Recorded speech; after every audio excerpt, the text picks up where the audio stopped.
Kita sering banget mikir kalau pendekatan yang paling rasional di atas kertas itu pasti yang terbaik.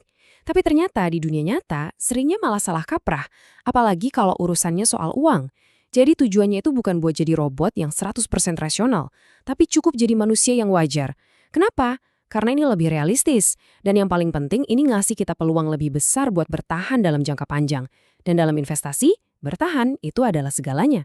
Oke, coba bayangin deh, pertanyaan ini kedengerannya gila banget ya. Tapi, percaya atau enggak, ini adalah inti dari sebuah kisah nyata yang bakal mubah cara kita semua mikir soal pengambilan keputusan. Oke, kita mundur dulu nih ke abad ke-19. Kenalan sama seorang psikiater bernama Julius Wagner Jauregg. Dia ini spesialisnya ngurusin pasien dengan neurosifilis parah. Waktu itu kalau udah kena penyakit ini sama aja kayak divonis mati. Nggak ada obatnya sama sekali. Nah, si Wagner Jaurek ini orangnya jeli banget. Dia sadar ada sebuah pola aneh yang dilewatkan dokter-dokter lain. Dia lihat pasiennya yang kebetulan kena penyakit lain yang bikin demam tinggi, malah jadi sembuh dari sifilis. Dari situ dia curiga, jangan-jangan demam yang selama ini kita anggap musuh justru malah jadi pahlawannya. Akhirnya, dia ngelakuin sesuatu yang kedengarannya gila banget. Pasiennya sengaja diinfeksi malaria biar mereka demam tinggi. Ini tindakan yang super beresiko, tapi hasilnya luar biasa. Tingkat kesembuhan pasiennya melonjak 2 kali lipat. Dan puncaknya nih, ide gila yang kelihatannya sama sekali nggak rasional ini malah dapat pengakuan paling tinggi. Dia menang hadiah Nobel kedokteran di tahun 1927. Sains modern akhirnya bisa ngejelasin kenapa firasat Wagner Jaurek itu benar. Ternyata demam itu emang ngebantu banget. Suhu badan kita naik 1 derajat aja, itu bisa bikin virus jadi 200 kali lebih lambat berkembang biak. Gila kan? Jadi secara biologis, demam itu sebenarnya teman kita. Nah, ini nih pertanyaan kuncinya. Kalau sains bilang demam itu bagus buat ngelawan penyakit, kenapa sih kita semua, dari orang tua sampai perusahaan obat, buru-buru banget pengen ngilangin demam? Kenapa demam diperlakukan kayak musuh bebuyutan yang harus dibasmi secepatnya? Disinilah letak perbedaannya. Secara rasional, ya harusnya kita biarin aja demamnya kan, bagus buat badan. Tapi secara wajar, ya ampun, siapa sih yang mau sengsara nahan sakit? Kita nggak bakal mikirin jurnal ilmiah pas lagi menggigil kedinginan di bawah selimut kan? Yang penting cuma satu, pengen cepet ngerasa enakan. Nah, itulah yang wajar. Kutipan ini benar-benar pas buat ngerangkum semuanya. Kita ini bukan spreadsheet, kita ini manusia yang penuh emosi. Dan ini nggak cuma berlaku di dunia kedokteran loh, tapi juga di area hidup kita yang paling emosional. Soal duit, soal keuangan pribadi. Yuk kita lihat gimana ceritanya. Oke, sekarang kita lihat gimana konflik antara si rasional dan si wajar ini ternyata nggak cuma kita yang ngalamin. Bahkan para jagoan keuangan di dunia pun sering ngalamin hal yang sama. Mereka nemuin teori hebat, tapi ujung-ujungnya mereka abaikan sendiri. Kenalan yuk sama Harry Markowitz.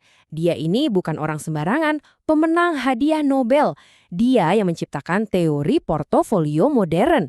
Gampangnya, ini tuh rumus matematika canggih buat bikin portofolio investasi yang paling optimal, imbal hasil paling bagus dengan resiko tertentu. Wah, harusnya nggak ada yang lebih rasional dari ini kan? Tapi, ini dia yang bikin kaget. Waktu ditanya gimana dia investasiin uangnya sendiri, jawabannya simpel banget. Dia cuma bagi 50-50 antara saham dan obligasi. Loh, orang yang nemuin strategi paling optimal ternyata nggak pakai strateginya sendiri. Kenapa? Alasannya cuma satu, biar dia bisa tidur nyenyak dan nggak nyesel di kemudian hari.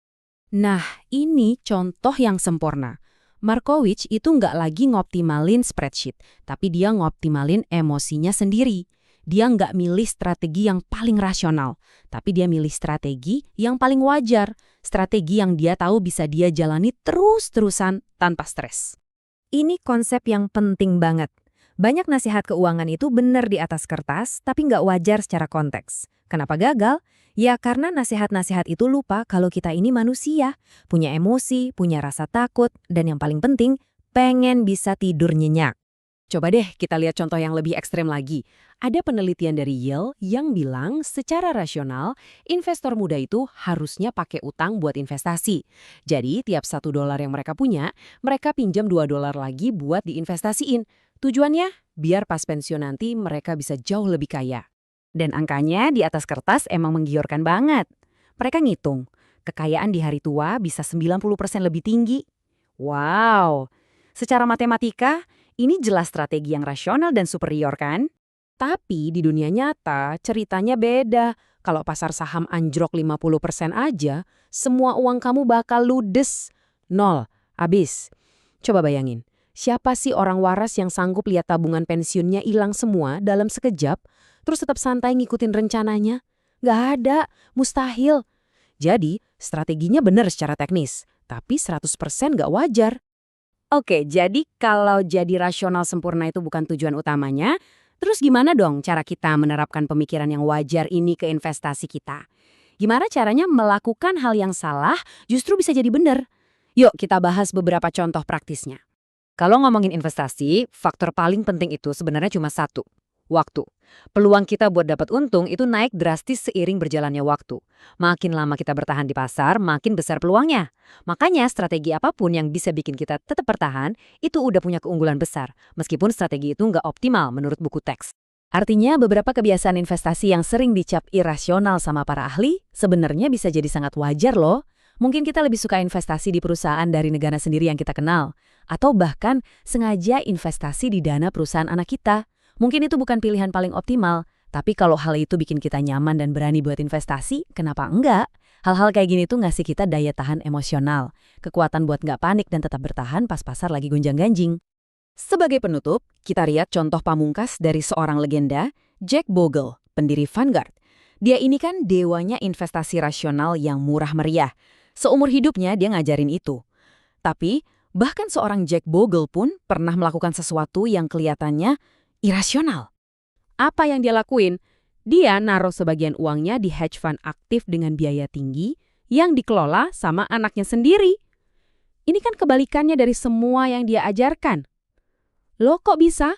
Kenapa orang yang bilang biaya tinggi itu melanggar aturan matematika malah ngelakuin hal ini? Jawabannya sederhana banget dan manusiawi banget. Dia bilang, kita melakukan beberapa hal karena alasan keluarga.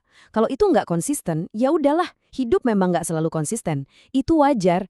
Dia bikin keputusan yang mungkin nggak rasional secara finansial, tapi sangat-sangat wajar secara pribadi.